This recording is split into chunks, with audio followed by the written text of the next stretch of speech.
Monsieur le Président, mes chers collègues, depuis 2003, les habitants de l'ancienne région Nord-Pas-de-Calais bénéficiaient d'une opération estivale mêlant à la fois loisirs et mise en valeur de notre territoire.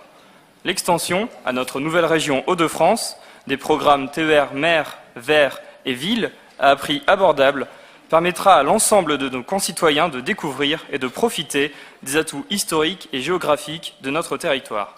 Et ils sont nombreux.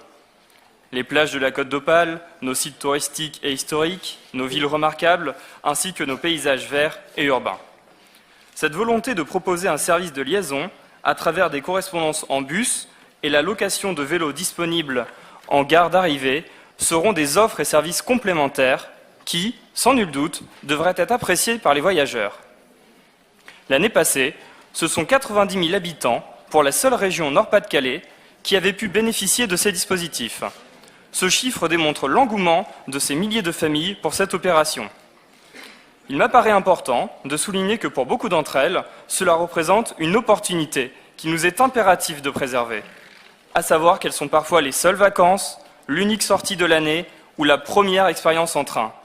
À l'UDI et chez les centristes, de par notre ADN, nous soutenons les mesures à caractère social et solidaire, essentielles car la situation difficile dans laquelle se trouve notre pays et notre région ne se résorbera pas que par des mesures strictement économiques. Même si, par expérience, nous savons que ce dispositif n'est pas dénué de retombées financières positives pour les commerçants, restaurateurs et autres vendeurs des secteurs ciblés. Nous sommes conscients que cette opération estivale représente un effort financier important, avec ses 288 000 € inscrits. Toutefois, c'est un effort qui nous paraît justifié, au regard de l'étendue du territoire et de l'impact sur les bénéficiaires.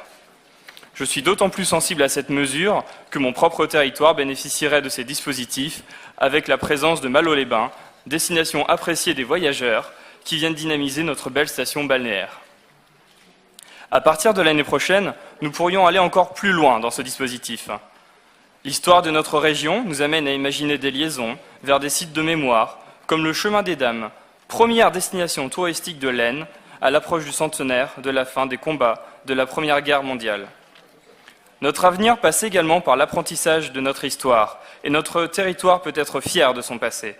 Pour preuve, le tournage, dans quelques semaines, du film Dunkerque, du célèbre Christopher Nolan, dans la ville de Dunkerque, qui crée déjà de l'animation et qui aura des retombées tant économiques que pour l'attractivité et la promotion de notre région. En attendant, espérons que le temps sera au beau fixe durant l'été, afin que ces week-ends d'évasion soient aussi l'occasion de donner envie à tous ceux qui le souhaitent, grâce à son extension, de participer à une nouvelle aventure de découverte régionale.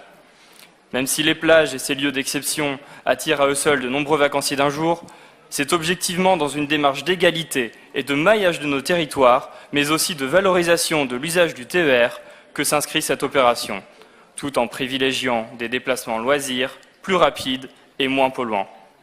C'est pour cela que notre groupe se félicite de cette mesure, lui souhaite une belle réussite et votera en faveur de cette délibération.